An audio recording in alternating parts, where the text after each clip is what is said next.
Senator, if former President Trump were to win, if you were to be his vice president, would you support him appointing a special prosecutor to go after his political enemies, the Bidens? Well, first of all, Kristen, I find it interesting how much the media and the Democrats have lost their mind over this particular quote. Donald Trump is talking about appointing a special prosecutor to investigate Joe Biden for wrongdoing. Joe Biden has done exactly that for the last few years and has done far more in addition to that to engage in a campaign of lawfare against his political opposition. I think what Donald Trump is simply saying is we ought to investigate the prior administration. There are obviously many instances of wrongdoing. The House Oversight Committee has identified a number of corrupt business transactions that may or may not be criminal. Of course, you have to investigate to find out. So I think Donald Trump saying, look, let's do the basic work of investigating wrongdoing is a totally reasonable thing for him to do. And frankly, the Biden administration has done far worse. So if you think that what Donald Trump is proposing is a threat to democracy, isn't what Biden has already done a massive threat to our system of law and government? Senator, just to be very clear, though, Joe Biden didn't appoint a special prosecutor. The attorney general did that. Trump was indicted by grand juries. He was found guilty by a jury of his peers in New York. But can we just go back to the core question here? Would you support him taking such an action? It sounds like you're saying, yes, you would. So, Casey Weinstein, you're an elected rep here in Ohio in our state house. You and I did, I feel like, everything we could to keep J.D. Vance from becoming our senator a couple of years ago, and this is exactly why. He's now auditioning to become Trump's vice president. I don't even know how to react to him at this point. He has become such a hypocrite. I mean, he's the guy who called Trump America's Hitler, who said he was cultural heroin, and now he is doing everything he can, bending the knee in desperation to become Trump's vice president. How do you respond to J.D. Vance, the J.D. Vance of today? You know, it speaks a lot to the power that a handful of billionaires have in our, quote unquote democracy, because the reason JD Vance is in office is because of Peter Thiel, is this handpicked guy, for whatever reason.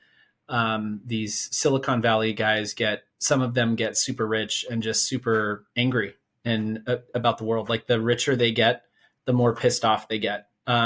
Thiel dropped 8 figures into into backing JD Vance. He didn't raise a ton of money in his Senate campaign. That kept him alive and kept him afloat and got him to, the ultimate prize, which was the Trump endorsement, after which nothing really mattered. But yeah, I can't imagine being so soulless, so politically soulless, that you just, you have no core. I can't imagine how you look at your kids, like what his family thinks about what he is and what he's become, or like how you interact with your neighbors when you're out there throwing them under the bus every day. He lives in from what I hear, a very diverse, progressive area of the state. And I can't imagine like having that lived experience and going and throwing them under the bus for, a little bit more power. Can't imagine it. I understood the J.D. Vance who wrote Hillbilly Elegy, who called Trump cultural heroin, compared him to Hitler. And a normal political observer would say those kinds of comments disqualify you from being that person's VP. But Trump has this weird affinity for people who do that U-turn, that character pivot. And he seems especially drawn to those who once criticized him, who he now has in his grip. I'm thinking about, Ted Cruz, who for a moment had a spine in calling him out at the Republican convention a few years ago. I'm talking about Marco Rubio and Lindsey Graham, all these supposed conservative stalwarts who stood up to Trump. And then there's J.D. Vance. And when they come back, Trump really embraces them. It's kind of weird. When it comes to that kissing the ring sort of relationship that they have, one thing stood out to me in particular after the 2022 midterms, when Vance was elected, thanks to Peter Thiel and his $10 million plus of dark money. And the candidate du jour was Ron DeSantis, and a lot of Republicans started jumping ship. Vance doubled down on Trump at that time. And I thought that was the loyalty test and the opportunity that, Trump was looking for to say who was going to be with him after that drubbing that they took when, they were completely set up to do well in the midterms. But again, because of Trump, because of Roe v. Wade, they massively performed in the midterms, and some in the party were looking for a way out. And Vance brought them right back in. Clearly a condition of his endorsement of Vance was, you're going to be with me even if we get our asses kicked in this midterm. They did. He stuck with him. And I think that was the loyalty test. I'm just trying to put my Trump MAGA hat on. That's what he valued in that moment. Because the folks who went and jumped ship for DeSantis are dead to him now. He's going after them like Bob Good in Virginia. So I think that was that was the test.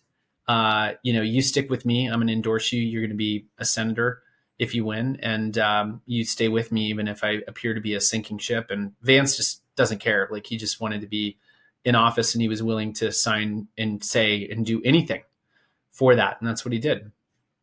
What do you make of the Veep stakes that we're witnessing now? Just the groveling that is taking place. People who used to be respected by all sides of the political spectrum, the Tim Scotts of the world, and the lengths they're going to gain Trump's favor. And this latest Vance interview is a perfect example of that. Like, politically, I don't understand it. I'm in a purple suburb, and people really, I hear over and over again, they want moderation. They want the median, to race toward the median voter, the classic, progressive, social progressive, economic conservative, fiscally, conservative voter. That's the median voter in my district, a very purple district that's actually historically red. There's more Republicans than Democrats in my district. And I don't understand the race to the extreme right. I don't understand the race to who can grovel to Trump the most, except to say that that's the party now. I mean, if you look at their policy platform, it's just a bunch of Trump tweets. Literally a bunch of Trump tweets, I guess, or Trump truths. I don't know what those are, And so Laura Trump. Yeah, I mean, that is their platform. Yeah. 4 years ago, they literally didn't have a platform. Right. Now, the head of the RNC, as clear of a nepotistic favor as we've ever seen in politics, Trump's daughter-in-law has taken it over, totally unqualified, and has said the only priority of the RNC today is to get Trump reelected. Every dollar that comes in, every staff member that's hired, everything the RNC does is for the Don. And I'm using that intentionally because that's how a mafia operates. He is the party. Yeah. Has been for a while. He's crushed dissent. This RNC phase was sort of the last stage of the takeover. And I mean, that's it. There is no Republican Party as you and I have known it. There's no party of Reagan. There's no party of Bush. Romney, McCain, these guys have no place in the party anymore. McCain in 2008. It's just him. And I got to give it to him. Like, he completely took it over. I mean, it's like they were just willing to give themselves over to him. You would think in politics they would want wins and victories in exchange, and all they've done is lose since 2016. I mean, everywhere. But they've completely given themselves over to him, his like ultimate con. He took over a major political party in America. Got to hand it to him. Hi, everyone. It's Ken Harbaugh, and I need to take a short break here to ask all of you watching and listening for a quick favor. I am starting my own YouTube channel at team_Harbaugh, where I'll be posting videos regularly, including bonus content. It's a great place to find both Burn the Boats and Against All Enemies episodes, including the full archive. That's going to take a while to upload, but it's all going to live there. I could really use your help growing the channel. Please consider subscribing today. The link is in the show notes, or just search for team_Harbaugh on YouTube. I really appreciate the support. Everything we do here depends on you. Thanks so much. We are seeing signs of significant pushback overseas. At long last, the electoral results are reflecting this tide, this pushback against the extremism and the fascism. We saw that in France. We just saw that in the UK. Everywhere in Europe, in fact, except Hungary, this resistance to the extreme right is finally paying off at the ballot box. Do you think that's a sign for America and what we can expect in 24? I'm really heartened by that. I'm really heartened by Project 2025 getting an airing. I mean, Yes. people across America don't like book bans. They like IVF. They like reproductive freedom. They like to be able to control, their own bodies. They like to be able to have privacy and make private decisions. They like Obamacare. They like the Veterans Administration. They like Social Security. They like Medicaid. You're referring to things that are going to be slashed if Trump wins and Project 2025 is implemented. Right, which is essentially his entire team essentially is their fingerprints are all over Project 2025. And when we move into a policy discussion, which they obviously don't want to have because their policy is just Trump and Trump tweets, when you move actually into policy and we start talking about that, it's wildly unpopular. So, we should make them defend those positions, make them defend cuts to the Veterans Administration. Why do you want to take disability compensation away from veterans? Why do you want to take IVF from people? Why do you want to censor the books that, why do you want to choose what books my kids can read? Like, why do you want to take healthcare away from a lot of my constituents? Why do you want to take away, fundamental rights of privacy and liberties and freedoms? Why do you want to censor and control our lives? Make them answer those questions. That's the policy they're signing up for. I'm very heartened by the fact that Project 2025 is getting an airing, and we're moving away from, scrutinizing Biden into the policy platforms of these two candidates, because when they are aired, they are wildly unpopular positions. And that's what happened in France. In the last week, people got cold feet seeing, oh God, no, this isn't so much about economics. This is really about demagoguery and fascism. And I don't think we're ready to go there. Yeah. And they moved away from that and toward moderation, which is what voters really, really want. I'm 100% with you on the need to talk about Project 2025 and what it would actually mean for America. I think we're beginning to get there, because just recently Trump finally came out and said, I know nothing about Project 2025, and then, went on to say he disagrees with parts of it. I disagree with something I know nothing about, don't know any of the people involved. And I mean, just a bold-faced lie. Like, his own press secretary did a promo for Project 2025. But I want to circle back to JD Vance before I let you go, because he was asked about one of the things that appears in Project 2025, the use of the government to persecute political enemies.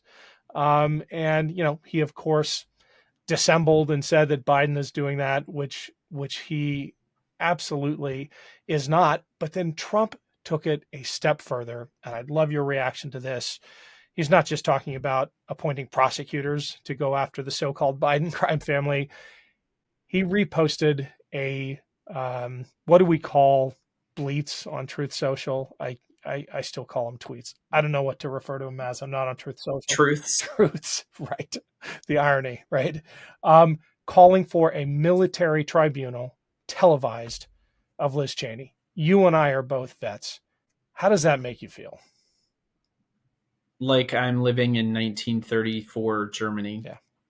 That's how it makes me feel. And growing up as a Jewish kid, just could not fathom how this could happen in a free nation. And we're seeing it right now. And I guess the question is, do we have enough outrage left to pull it together and, look at the last 4 years and realize how great they have been in so many ways for our country. and so many people in our country, and pull ourselves away from the temptation of, just unfettered power, and retribution and anger. And my bet, Ken, is that most people do not want that. They don't want retribution. They don't want, they don't want the government imprisoning people. They don't want the government coming for perceived enemies. Yeah. That's not what we signed up for in America. That's not what we're all about. And you just have to hope that enough people, a lot of it is just going to come down to turnout. I saw a stat today that there are 4 million new 18-year-olds who will be voting this year. You just got to hope that they, understand and they see this stuff, and that this is not the kind of country that they want to grow up in. And that people vote. Yep. Have to vote. Got to vote. I'm with you. I believe in America, and I do think we're going to make the right choice in November, but we have to keep shouting from the rooftops, from the mountaintops about what's at stake and what's in store for us if Trump returns, if Project 2025 becomes the law of the land, because it doesn't get much worse. Thanks so much, Casey. Thank you. Thanks for having me, Ken.